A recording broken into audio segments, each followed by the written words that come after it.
Good afternoon. Eduardo Mendieta. I'm the chair of the philosophy department, and it's my honor to welcome you to the Provost lecture. It's what's today, Thursday. Before I introduce Charles Mills, I think that the Provost would like to welcome you. So I'll be extremely brief. Welcome everybody. I'm Dan Sasanis. I'm the Provost of this university. It's a real special pleasure for me to be able to attend some of the Provost lecture series. I can't come to every one of them, but I really try. Because I really believe that these are the intellectual pinnacle of this campus. It is really wonderful to be able to bring these stellar people from all over the world to really thread together the various things we care for deeply in our society, in academic life, in our values. And many of them, of course, are interdisciplinary. And you know what gives me special pleasure is to see always in these lecture series how many of the various departments, units, centers, colleges, schools of our campus are involved in the series. Every semester we get far more demand than what we can accommodate in terms of the lecture series. Typically we have about 8 every semester. And this is for a couple of reasons. One is for budget. But the other is because they're really special. So we don't want to have one every day, because then they lose the meaning. And I really want to thank Eduardo Mendieta for leading this lecture, but also I want to thank our Vice Provost Charlie Robbins and Nadine, and his staff who actually have organized this. Without any further ado, I want to thank Charles for the excellent lecture. So, thank you.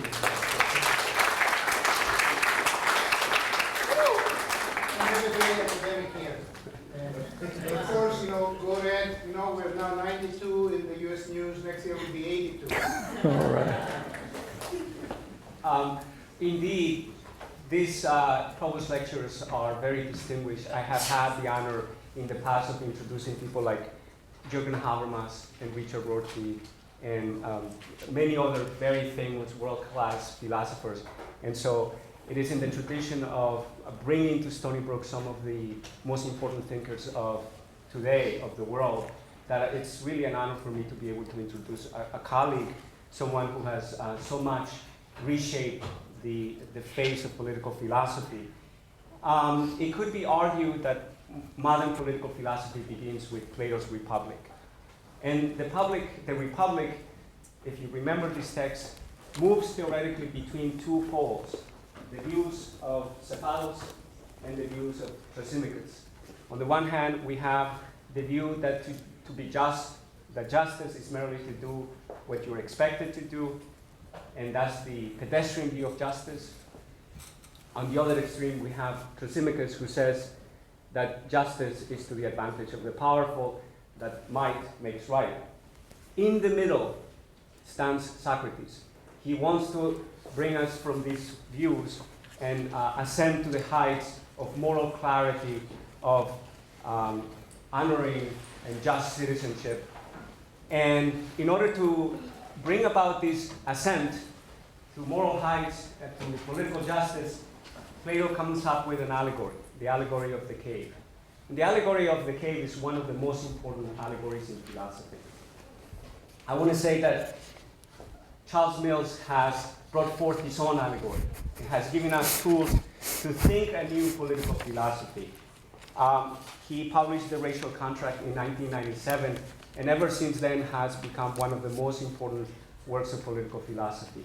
Today, we cannot teach political philosophy without making a reference to the racial contract. We have to study Plato, Aristotle, Rousseau, Kant, and Mills. And you are fortunate that you get to hear from this living philosopher. He is the John Evans Professor of Moral and Intellectual Philosophy at Northwestern University. He works in the general areas of social and political philosophy, particularly the oppositional theory center on class, gender, and race.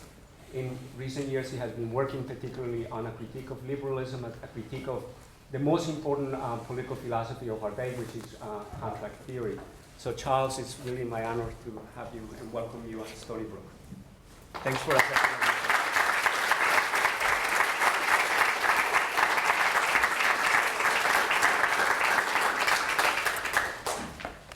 Can you guys hear me? Well, to begin with, Eduardo, thanks for all those lies. I'll pay you later. Okay, seriously, it's great to be here. It's my first time at Stony Brook, so I'm really delighted that to get the invitation from Eduardo, and obviously under these circumstances, to be doing this distinguished lecture as part of this great series you guys have. Now, I don't know what your own experience with philosophy talks has been, but my own experience is that I tend to fall asleep halfway through, or for the really interesting ones, maybe 3/4 of the way through. So anyway, because of that, as a sort of means of survival, and you have been around for a long time, I'm a great believer in handouts, since the idea is that at the end of the lecture, when you have nodded off and somebody's sort of sticking in the ribs, stop snoring, at least you have a handout in your hand. You can then go home, so the entire evening was not a loss. So in that spirit, I've had Eduardo make up a whole bunch, though maybe not enough. So if we could have some volunteers so we can sort of get started. No, this does not mean you should leave right away, tempting though that may be, and I might even do that myself, but I'm going to give this thing. Okay, so if we could sort of have the handout circulated, and then I'll be sort of here and talking over the handout, and as I say, you have the handout to refer to. So I'm going to give it a minute or so while you guys get that.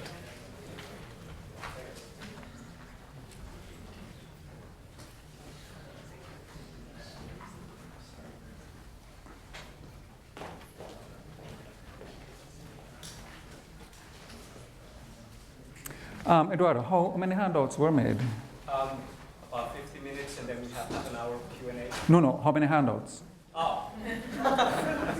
You see, he's already saying, don't drag this thing out too long, Mills, despite all this flowery stuff at the start. There are about 100. So 100 handouts. There might actually be more than that number of people here, so don't hesitate to share your handout. Okay, so why don't we get started? So my theme is liberalism and racial justice. And my basic starting point is the fact that liberalism, which is the ideology of equal rights and individualism, has historically been very delinquent in the theorization of racial justice. So the question is, why is this? Those of us who are concerned about racial justice, what should we do? Should we abandon liberalism? Should we try to retrieve liberalism? And if so, how? Okay. So what do I mean by liberalism? Well, in the US context, as you guys know, liberalism is used in a specific way to denote liberalism of the left-hand variety.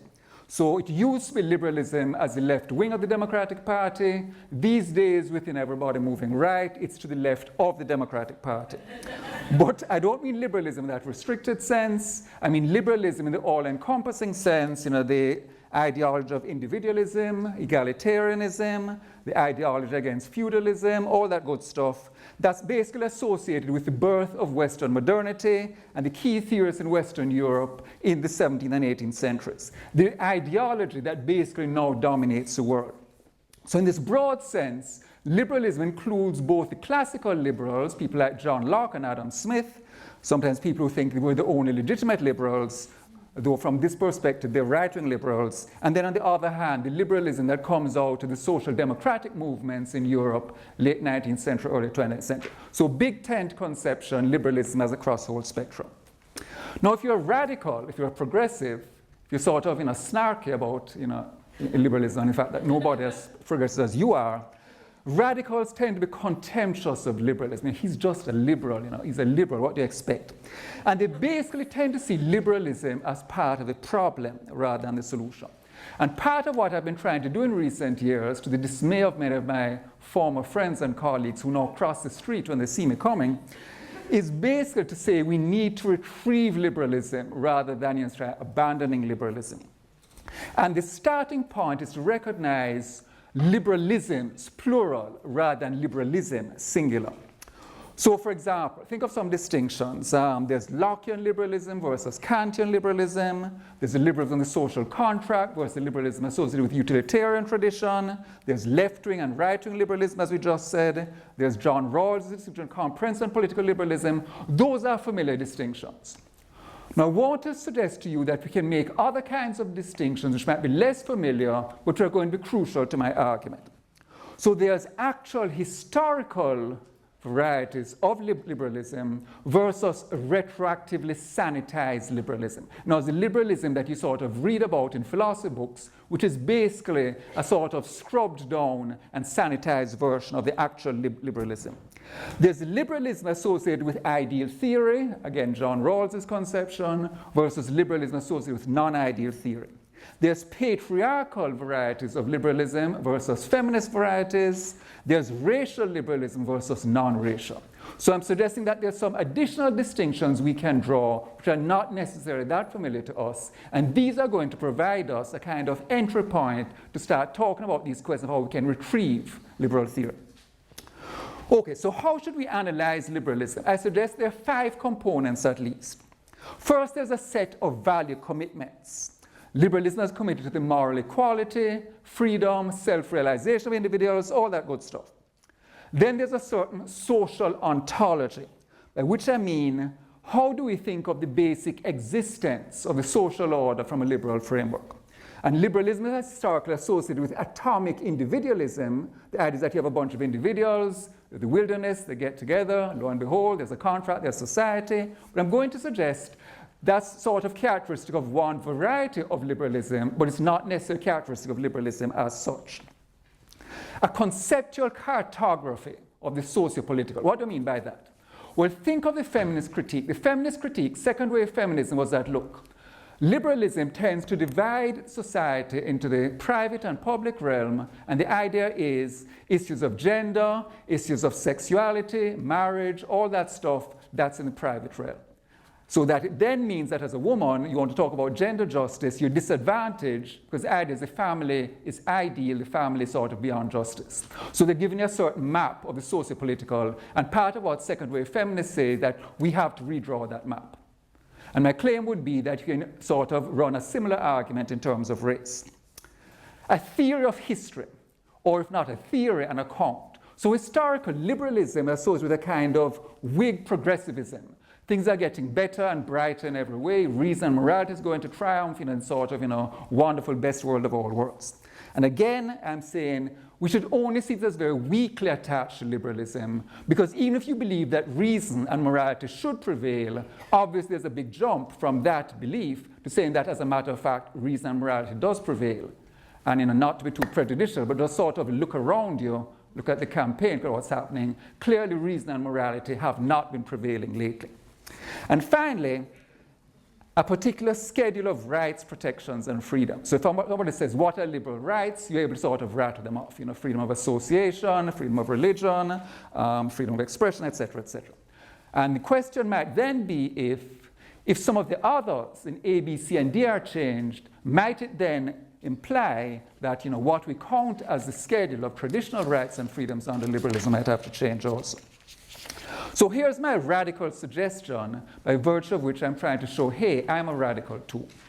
My suggestion is that apart from A, everything else is variable. And in fact, A is variable too, depending on who is seen to count as an individual in the first place. In other words, if women are not even seen as individuals, then once you bring women in as individuals, it's going to have radical implications. So in that sense, you can argue that all of them are variable. So different social ontologies, different maps of the territory, different accounts of history, you put those in conjunction with those standard, boring, boilerplate liberal commitments of freedom, equality, and autonomy, and you can then get, as a kind of output, a radically different listing. So I'm suggesting that if you sort of decompose liberalism into its constituent parts, and then ask which of them have to be this way and which of them could be sort of revised, then the output you get at the end in terms of the rights and freedoms people are guaranteed could then be radically different. And as such, you can get a liberalism that is, though this may sound oxymoronic, a radical liberalism. Okay, sociology of belief 101.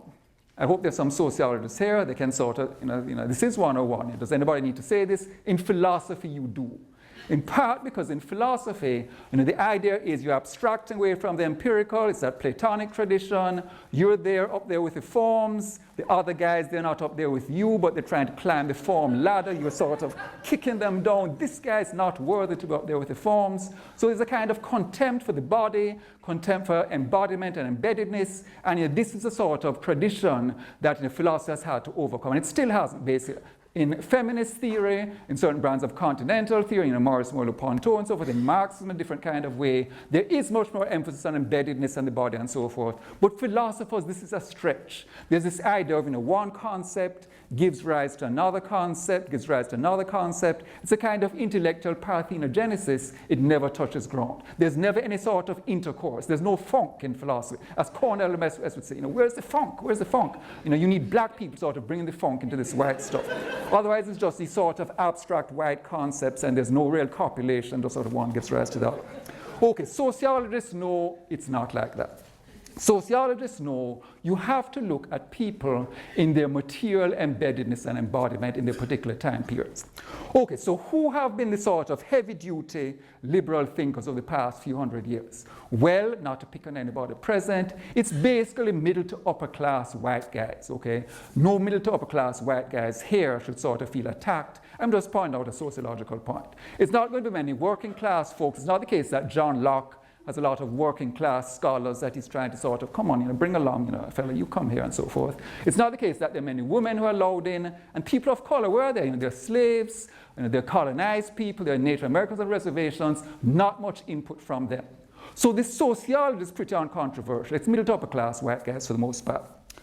So if you have this kind of view of people's interpretation of ideas, the ideas that occur to them naturally in quotes, the ideas that don't occur to them, if you have this concept of this piece sort of being shaped by social situatedness, it would not be a surprise to you that the dominant varieties of liberalism will be patriarchal, classist, and racial. It's what you would expect.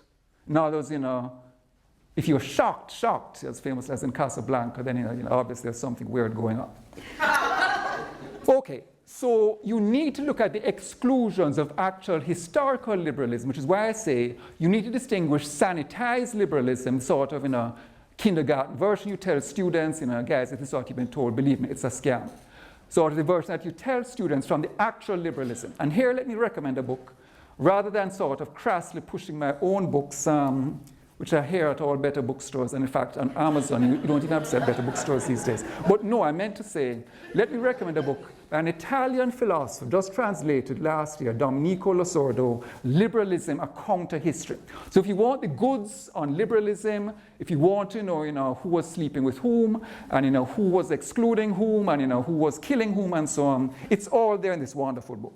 And it's basically a sort of situation. Look at what leading liberal theorists did. Look at what they said. Look at what they were complicit with. They were complicit with gender subordination. They were complicit with people of color subordination. They were even complicit. Class tend to sort of get left out. Race and gender. It's a classless society, as everybody's middle class. So Bill Gates, that homeless guys, it's one big middle class. What's this 1%, 99% stuff? It's everybody is in the 100% middle class. Anyway, so it means that class as a social category somewhat harder to introduce into US discourse. But Losordo also points out we need to recall white male working class, even the white male working class are being screwed. It's not the case that the white male working class are sort of on board with everything. And things you associate sort of uncontroversial, basic sort of liberal stuff like voting rights and so on, think how late it is before you even have universal suffrage for the white male working class. So if you look at the actual record of liberalism as represented by its leading theorists, there's some amazingly sordid stuff. So the stuff I was saying about Sociology 101, don't think that's just a sort of abstract concept. Here's sort of real life vindication, what actual liberals have done. So here's the sort of startling outcome, and I have this italicized. The dominant varieties of liberalism historically excluded the majority of the world's population from equal normative consideration. We're basically talking about a situation that an ideology whose pretensions are to sort of promise freedom and equality for everybody was really just sort of, giving that freedom and equality to a small percentage of all the sort of available actual humans. But if that's the case, if exclusion is modal, if exclusion is not the outlier, but it's modal, then how can you tell a story that in the modern period, freedom and equality become the norm for everybody? Because that's a standard story. The ancient world, that's Greece and Rome, that's slave states, obviously people are unequal. The medieval world, that's feudal hierarchy, that's lords and ladies and then serfs, so clearly people are unequal. Modernity, American Revolution, French Revolution, now we've got it, everybody's equal, apart from a few exceptions, which I don't want to talk too much about.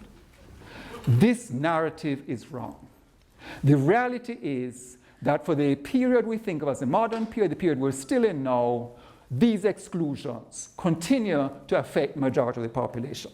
So I'm suggesting that if you contrast the conventional periodization with a revisionist periodization, you get a startling outcome. So conventional periodization, there are these pre-modern inegalitarian ideologies, ancient world, medieval world, and then lo and behold, modern egalitarian ideology where people are just individuals. And I'm suggesting we revise this periodization to the bottom one and say, originally you have illiberalism 1, and that's these ideologies with the ancient and medieval worlds, and then we move from that not to liberalism, but to illiberalism 2. And the difference between illiberalism 1 and illiberalism 2 is that illiberalism, if you're trying to sort of coin words for it, you should remember, speech impediments. So this is illiberal liberalism.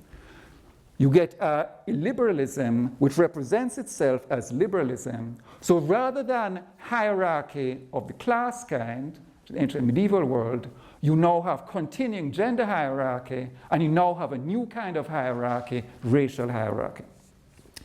So if the sort of language of estates is clear-cut in the ancient world and in the medieval world, I'm suggesting that the language of estates continues to be appropriate for the modern world. It's just that they're no longer estates of class, they're estates of gender and race. So rather than saying everybody is seen just as individual, in fact, individualism is a status only attained by, again, hate to say it, I'm not picking anybody, middle to upper class white males.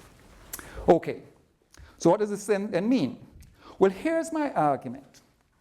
If you as a radical are sort of dismissive of liberalism, given this history, then you need to ask yourself the following. Couldn't it be that the reason liberalism is like this is not because of its intrinsic features as an ideology, but because of the dominant demography of the people who have developed it? Now, as if liberalism has been illiberalism, if liberalism has been exclusionary, if liberalism has been sexist and racist and classist, isn't that a reflection of the fact that the key liberal intellectuals have been from these social backgrounds rather than women, rather than working class people, rather than people of color? And if you accept this analysis, you then open the door for saying, well, couldn't you have a radical liberalism where liberalism lived up to its promise rather than being, for most people, non-liberalism and exclusionary? Okay, so now section 2. Race. As you all know, with the election of Obama, we're in a post-racial society. So ever since he's been elected, racial harmony has prevailed. Racist stuff on the blogosphere vanished. Sort of Democrats and Republicans in a big kumbaya hug. Wait a second, it didn't work out. What happened to that? No blue states, red. That didn't happen. Okay, why didn't it happen? Well, because maybe we're not in a post-racial epoch after all. So how should we think of the reality of race? Well, here is my handy metaphysical diagram.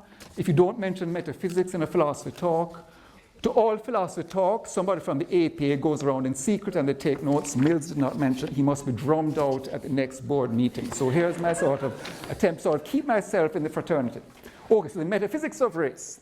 We can think of race as non-existent, racial eliminativism. Or we should think of race as existent, racial anti-eliminativism. And how does that break down? Well, there's racial naturalism, races are just natural, or there's racial constructivism. Race exists as a social construct. And that's my position, that's the position of most people who work on race. And the argument is it's a metaphysics, not of a natural kind, but of a social kind. So here's a standard example I use, which has appeared on YouTube many times. So sorry, if it's those who have sort of seen this before. On the other hand, people have better things to do than watch YouTube, or to watch me on YouTube in particular. That's my first time.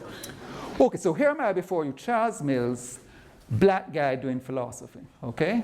So black philosopher, hey, we have a black philosopher in the series, isn't that good? So Eduardo lied about this sort of long line of distinguished people. There's sort of distinguished people and there's dramatic fall, but never mind that. Okay, so black philosopher giving a talk to you guys. If I go home to Jamaica, I cease to be a black guy. Why is this? Because in Jamaica, the racial/color rules are different than in the US. In the US, the rule for many decades has been what is called the one-drop rule.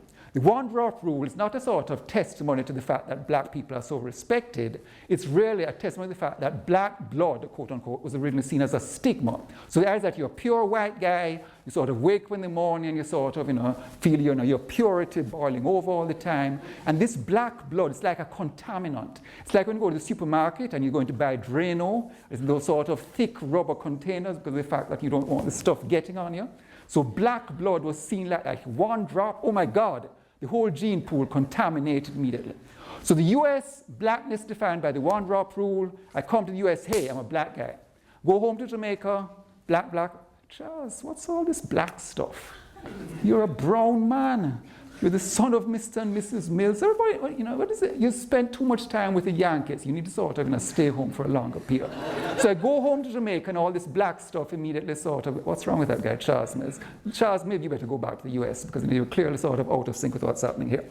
So in Jamaica, you historically, from sort of post-emancipation period in the 19th century, you had a color pyramid with whites at the top, dark-skinned blacks at the bottom, and in the middle, a kind of intermediate, petit bourgeois, free-colored, intermediate class, who were brown-skinned, okay? So the idea is that I would be socially categorized there. Now, things have begun to break up. It's not no longer, so definitely that way, but there's a long history of that in Jamaica. And in Latin America, of course, not necessarily with those three colors, but again, there's that history of what has been called pigmentocracy. So you have a sort of continuum of shades rather than a sharp demarcation. So that Brazil, by US standards, has the largest black population in the Western Hemisphere. Brazil itself, you find people distance themselves from black, so we don't want to be black. So there are those guys, those black guys, and there are us, we're not black. And then you have a whole continuum of color terms, different shades of brown. So race is a social construct. But the conclusion should not be race is a social construct, therefore race doesn't exist. Race is a social construct and race very much exists, because at all times, your racial categorization is going to shape the experiences you have.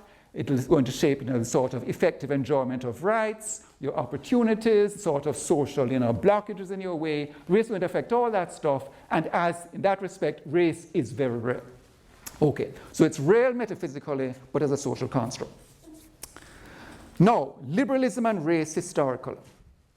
Okay, well, if you go, no disrespect to my feminist friends here, but if you go to any textbook, any sort of introductory philosophy book, guidebook, encyclopedia, etc., you'll find a lot of stuff on feminist theory. Why?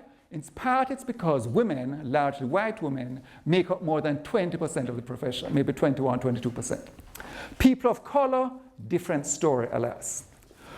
So, philosophy, on the representation of people of color, how much? 98% white. So when you go to an APA meeting, they used to be called smokers because everybody used to smoke. Now nobody smokes, but they're still called smokers. If you're a person of color going to the APA smoker, you have to put your dark glasses on. Because it's like sort of going skiing in Europe. Not that I ever have been, but there's a sort of blinding white field and you sort of, so you can hardly see anything.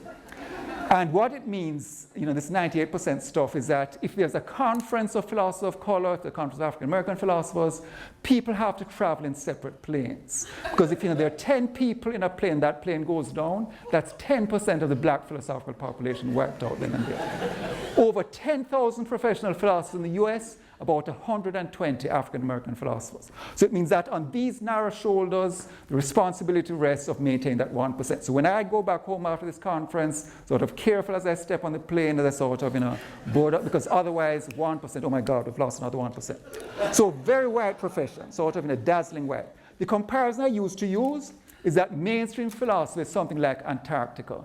It's sort of in a giant, frozen, hostile white continent with a few scattered figures of color try to make progress before they're sort of blown back into the sea by gale force winds. Problem, your metaphors have to keep pace with the times. Global warming, all kinds of brown spots everywhere. My prediction is Antarctica will turn brown before philosophy does. No, this isn't positive. This is something negative. You shouldn't be applauding. You should be sort of, gnashing your teeth and wailing. Anyway, okay, so whiteness of philosophy, so that's one factor. Okay, another factor. Some people say, well, look, it's not surprising there's not much stuff about race because, look, race is recent as a historical reality. Gender goes back to the origin of the species. Class, maybe a few thousand years, depending on whom you read. But race is different. Race is a product of modernity. So you might have had ethnocentrism in the ancient world, you might have had color prejudice, you don't have race. Now, the interesting thing is that this was a standard view for many years since World War II. It's been challenged. There have always been some dissenters, and the dissenting case has become stronger recently. There's this big book by a guy called Benjamin Isaac, an Israeli scholar, The Invention of Racism in Classical Antiquity. And this book is self-consciously a revisionist book. It basically says the conventional narrative is wrong. You go back and read those ancient Greek and Roman texts, they are talking about race. And there's a follow-up book, a set of essays coming out of a conference they had, Origins of Racism in the West, and the argument is we need to revise conventional narrative. So this sort of new scholarly perspective is correct. It then means that race goes back much longer, and you could then make a case for saying if philosophers have neglected race, because it's a sort of a short span of human history, they may now need to sort of think that over. So white guys in the APA, listen, this race stuff, you need to sort of get into it too. Okay, even if that's wrong, even if it's a case that race is just a product of modernity, race is still important, and here are 4 reasons. Racial injustice. If racial injustice is distinctive to modernity, it should be of interest for that very reason. Because there's a widespread scholarly interest in how does modernity differ from the pre-modern.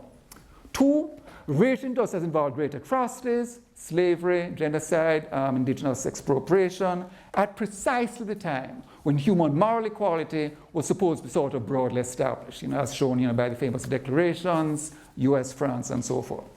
Number 3, racial injustice is peculiar because it sort of involves dimensions, for example, the stigmatization of the non-white body that you're not going to find discussed in mainstream discussions of justice because, let's face it, it's white guys talking to each other. So they have the normative body, well, apart from those who maybe have not sort of been working out sort of often enough. But it's not as serious as a deviation from the non-white body of people of color. And finally, the reason racial justice is important is because on a global scale, if you see the modern world as having been shaped by European imperialism and colonialism, and race is central to that, then racial injustice has affected the majority of the world's population. So all those reasons then are why we need to take race and racial justice seriously, and I'm suggesting that part of the reason why we don't is this sort of racial mark, this whiteness of the profession. So there's a demographic whiteness, and that's not controversial. The conceptual whiteness is more controversial. What do I mean conceptual whiteness? Well, in philosophy, I have a lot of thought experiments. What do I mean by that? Well, physicists do real-life experiments. Chemists do real-life experiments. Czars do real-life experiments. Philosophers, not so much. Philosophy, when you want to do an experiment, you retire into the back room, which might be the study, might be the bathroom, and you assume the experimental position. And that's this. And then half an hour later, or an hour later for the really important stuff, you come back with the results of your experiment. And you say, I have seen the essence of the universe, its forms. It's a prime mover. It's barbers who cannot shave, or can shave themselves, a long time since I've done this stuff. Anyway, so the idea is Thought experiments, you don't have to get your hands dirty, sort of minimal effort. These anthropologists, they're in the Australian outback, they're in the Sahara Desert, they're sweating. Why did they ever do this? You know, they've joined gangs undercover and written up the results, and now a hit has been taken out for them. Philosophers avoid all that. You know, you're just doing this thought experiment stuff. So here's the problem. The thought experiments that philosophers do, the scenarios, the frameworks, all that stuff, which is supposed to be universal, it's shaped by the Euro and Euro-American narrative.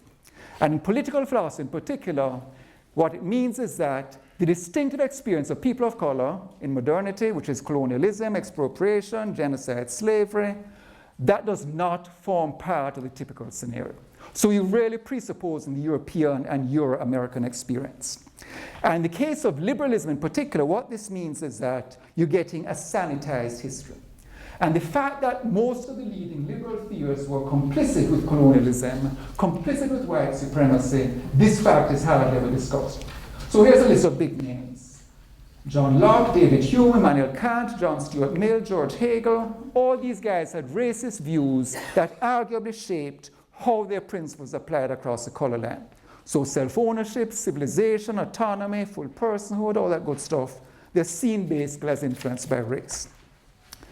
And again, in the spirit of plug-in books, there's this great book by a guy called John Hobson, who works in international relations, the Eurocentric conception of world politics. And again, just some amazing stuff. Basically, a history that is now embarrassing, a history that has been forgotten. The origins of IR, as it's called by its sort of disciplinary members, deeply racialized. The origins of IR are basically, we're here, we're the superior race, there are all these inferior races. We need to decide, given that, what are the best policies? So here's some wonderful documented stuff. Okay, so here's the point now. Today you'd say, well, okay, that's the past, but let's not dwell on the past, got to move forward. Today's liberalism, it's purged of all that stuff. Here's my argument. It's nominally purged of it in that you're not going to find racist representation of people of color, but my claim would be that the structure has not been systematically rethought. The structure is based on the sort of exclusion of people of color from equal consideration, and the structure sort of is continued even though nominally everybody is now included. So my argument is that we need to coin this term, which I've coined already for you, so you don't even have to sort of think about it, racial liberalism. And racial liberalism is analogous to patriarchal liberalism. And patriarchal liberalism is basically liberalism as shaped by patriarchy. So classic patriarchal liberalism says women are inferior, women should be confined to the domestic sphere, the role of women is to serve men. Completely straightforward, matter of fact. Contemporary patriarchal liberalism is not going to be like that. It's going to sort of extend equality to women, but nominally. It will not sort of systematically rethink liberal terms in such a way as to make the equality of women a reality. So in feminist theory, especially second wave, third wave and fourth wave, becomes more complex because you get Foucault and Judith Butler and so forth. But classic second wave feminist liberal theory, this is sort of picture. We need to sort of rethink liberalism in the light of this domination. So I'm suggesting that you can conceptualize a racial form of liberal theory similarly.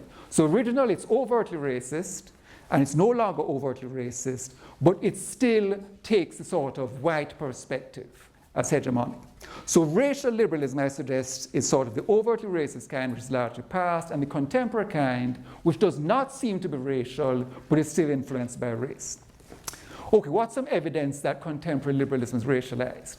Where is the work on racial justice? That's a sort of simple, huge piece of evidence right there, a testimony to the continuing racial nature of liberal theory. And my poster boy, I was going to say pull him out from the curtain, but there's no curtain. So imagine there was a curtain. I revealed the curtain. or the veil, I should say. I pulled the veil, and here we have John Rawls. Okay, who's John Rawls? Well, many people here will know, others will not. John Rawls is the most important American political philosopher of the 20th century. For his fans, he's the most important global political philosopher of the 20th century. He's the guy who brought political philosophy back from its deathbed. It was there on its deathbed, and like Jesus Christ, he touched, I can see, I can live, I am here again. So the idea is that political philosophy in the 1950s, this is really very limited. It's Anglo-American politics. There's a lot of other interesting stuff, but that doesn't count. It's Anglo-American political philosophy, which is on its deathbed. And Rawls sort of touches it and sort of revives, and now it's globally hegemonic. So Rawls did some good stuff, sort of reviving political philosophy, if it needed it, was a good thing. Talking about, social justice is a good thing. All that stuff is good. Here's the downside of Rawls' work. Rawls' focus was basically white male class inequality. What he does is he gives us the best 20th century statement, maybe the best statement ever of social democracy. Okay? It's the classic statement, the classic philosophical physics statement of a left liberal outlook. So there's, in a sense, no better defense of John Rawls. And as somebody left himself, I say, that's good, give him credit for that. Here's what he did not do. He virtually ignores gender justice. He has a kind of in-passing dialogue with Susan Muller-Oakland. It's really pretty much in passing. John, I want to talk. Not now, Susan, I have to get to my meeting. Racial justice, there's not even any person of color to sort of grab him and hold, because as I say, underrepresentation of people of color. So gender justice, racial justice, not stuff you're going to go to John Rawls for. And what Rawls focused on is what he called ideal theory. And might say, well, obviously he's a justice theorist. I'm going to talk about ideal theory. Not ideal theory in the sense of normative theory. By ideal theory, Rawls meant the theory of justice of a perfectly just society. Our natural response would be, what's wrong with that? He's a philosopher. He's giving us an ideal to live up for. What's wrong with talking about perfect justice? The problem is this. In a perfectly just society, racism would not exist. So Rawls then has 5 books plus 2 sets of lectures compiled last year after his death, in which racial justice does not appear because his focus is on these ideal theory. So here are a long list, in my opinion, of the whiteness of Rawls and Rawlsianism. Prioritizing of ideal theory, which automatically excludes racial justice. Explicit concession. I think this should have been in bold and 24-point font. It wasn't. It's kind of throwaway line. In his final book, Justice Fairness, he says, oh, by the way, these principles are not meant to apply to racist societies. What? Wait a second. So what exactly? So, as I say, throwaway line, it should really have been sort of upfront and bold. I'm outlining these principles of justice. They don't apply to racist societies. But also, we think of society as a cooperative venture for mutual advantage. Well, an ideal society, yes, but aren't real-life societies a bit different? What conclusions about real-life societies are you going to get if you start off by assuming societies like this? Failure to cite race as an idea behind the veil originally. Later on, he corrects himself, but in the theory of justice, he didn't. Failure to recognize race as a transnational structure. I can say that's more controversial. I mean, crazy leftists think that, but why would a normal person think that? Failure to mention the Atlantic slave trade in any of his work. Nowhere in his 5 books does this appear. Failure to mention Native Americans in any. What about those guys, those native guys? Well, they deserve some ideal theory. Failure to condemn or even mention European imperialism and colonialism. Explanatory nationalism. So this term is coined by Thomas Pogue, one of his former students who became disillusioned with him. What's explanatory nationalism? Well, think of the culture of poverty. Why are these poor people poor? It's their culture. It's not because their opportunities are blocked to them. It's not because they don't have enough money. It's not because they're not given equal chance. It's their culture. Rawls basically extrapolates that on a global scale. Some countries are rich, some countries are poor. Why is this? It's because of their national cultures. Look at those feckless Jamaicans.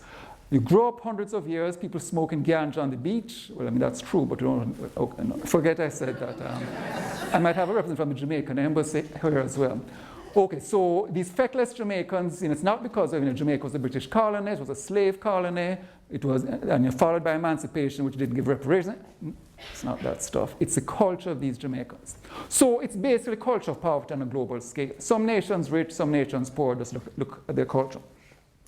Eurocentric cartography and periodization emerged. And here's the most startling thing.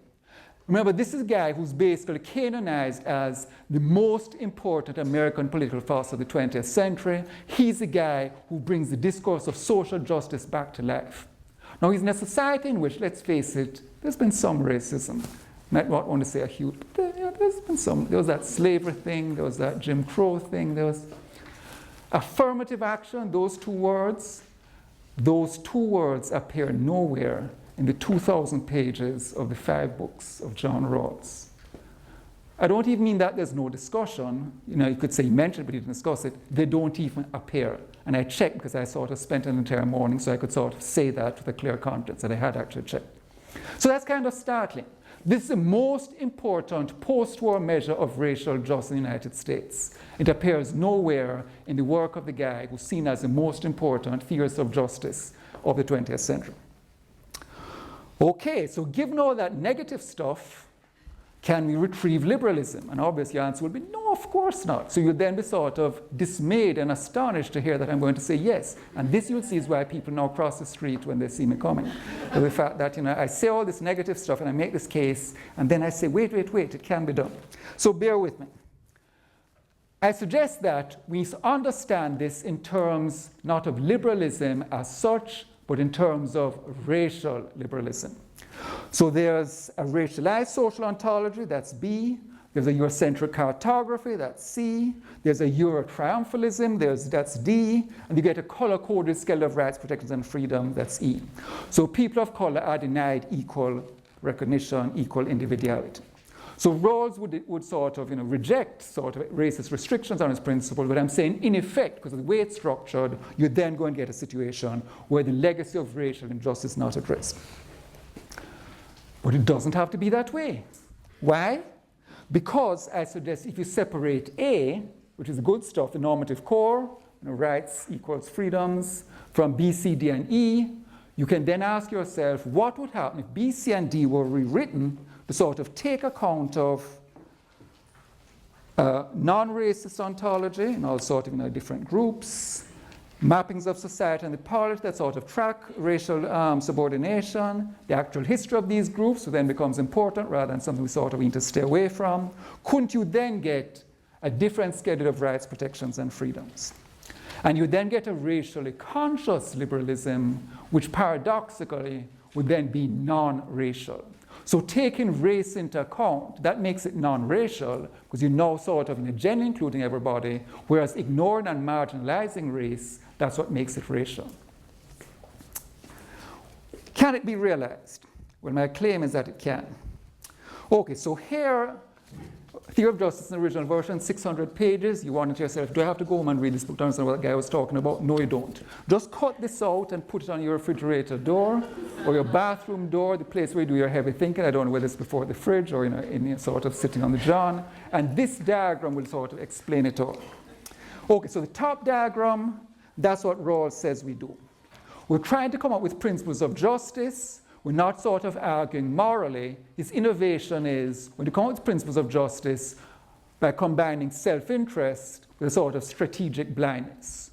So you think to yourself, okay, I get to choose principles on self-interested grounds. So let's say I'm a privileged white guy, not like people in this room, of course, who are all principled and committed to justice, but it's a sort of selfish privileged white guy, and you say, okay, I'm going to choose a sexist, racist, heterosexist society, and I'm going to make out like a bandit. Here's the problem. Behind the veil, you don't know exactly what you're going to be. So you choose the sexist, racist, heterosexist, ableist society, and the veil lifts. You're not a privileged white guy. You're a handicapped black lesbian working at McDonald's. Oops. Can I get a do-over? Can I run? Nope. You've chosen once and for all.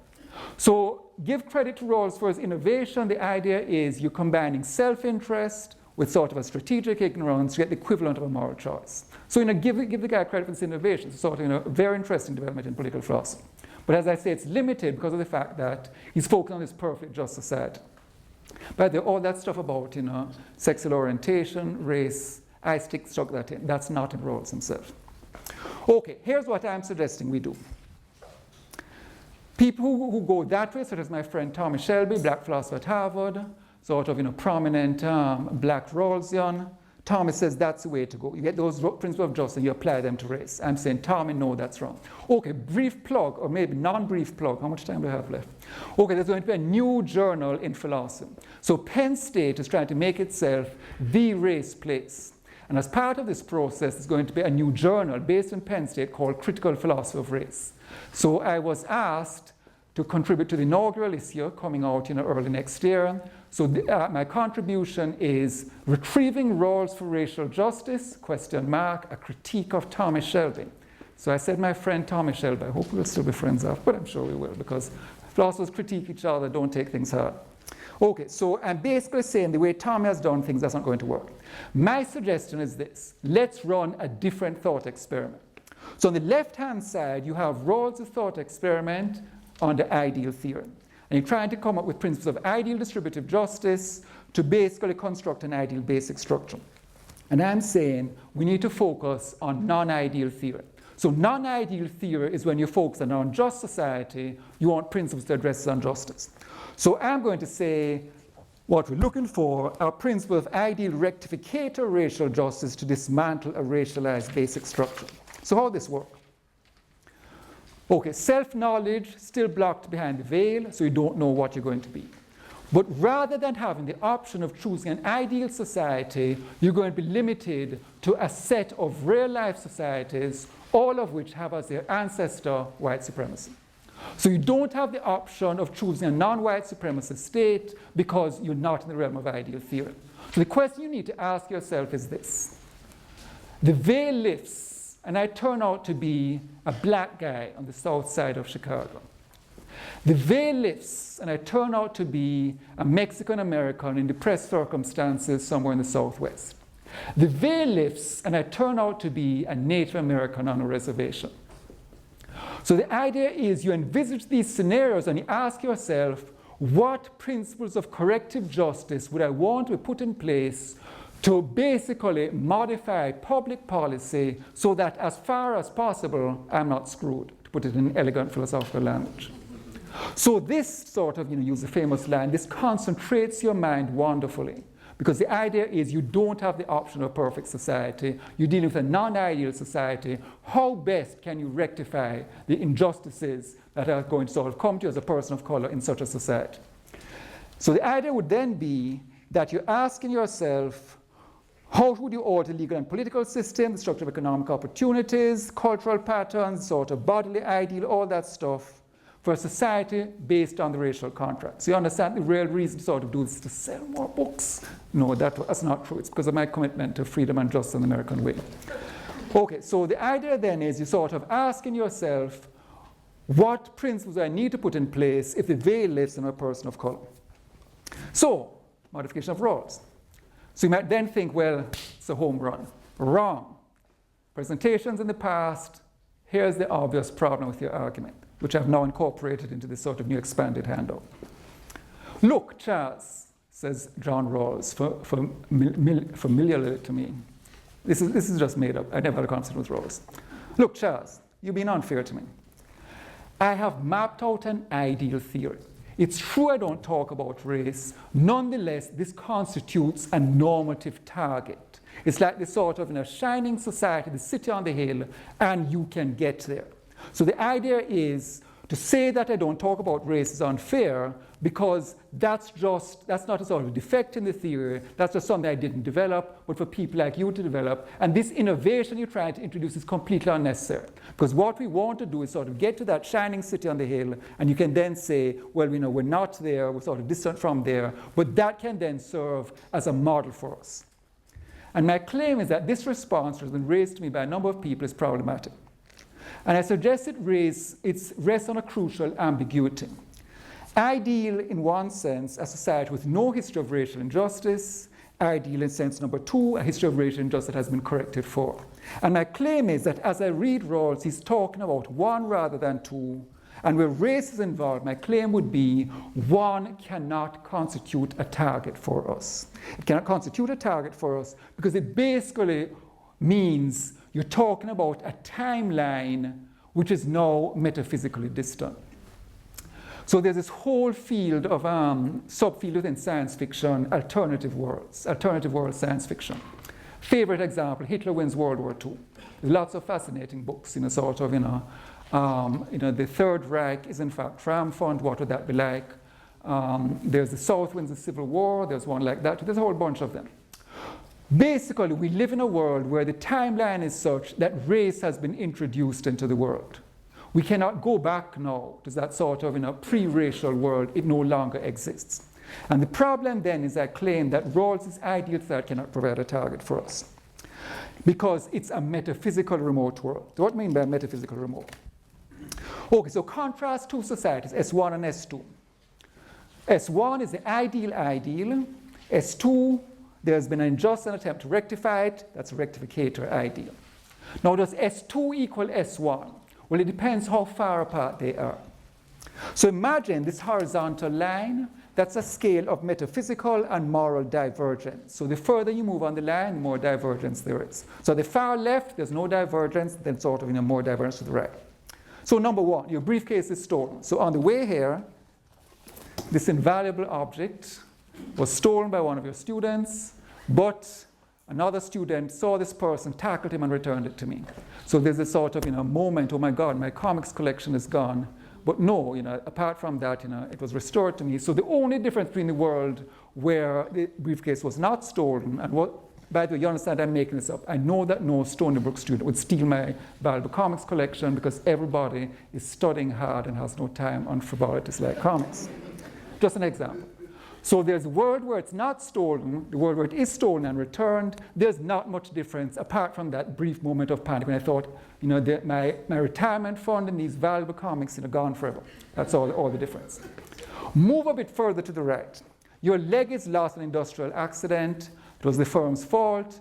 You get a good lawyer, you sue them. So you now have $1 million on an artificial leg. Okay, how does that compare with not losing your leg? It depends what kind of guy you are. You're a couch potato kind of guy. Your leg previously was sort of up on the couch watching the game. Now it's an artificial leg and you have $1 million. Hey, you might even come out ahead. You're a mountain climbing kind of guy. You can't climb anymore. Well, that's kind of different. So you can see how it would sort of play itself out differently. Now let's move to serious stuff. Move to the far right. We're talking about serious racial injustice. For example, the Holocaust, the European invasion and conquest of the Americas, the Atlantic slave trade. Here I suggest you're going to have deep structural institutional injustice leading to radical metaphysical changes in the world. Changes in existing entities, the disappearance altogether of some entities because people are dead, the emergence of new entities. So S1, there's no Third Reich. The left get it together, the Nazis are defeated, the Third Reich never comes to power. No Holocaust. S2, our actual world, Holocaust, plus our attempts to rectify injustice. S1, no European invasion.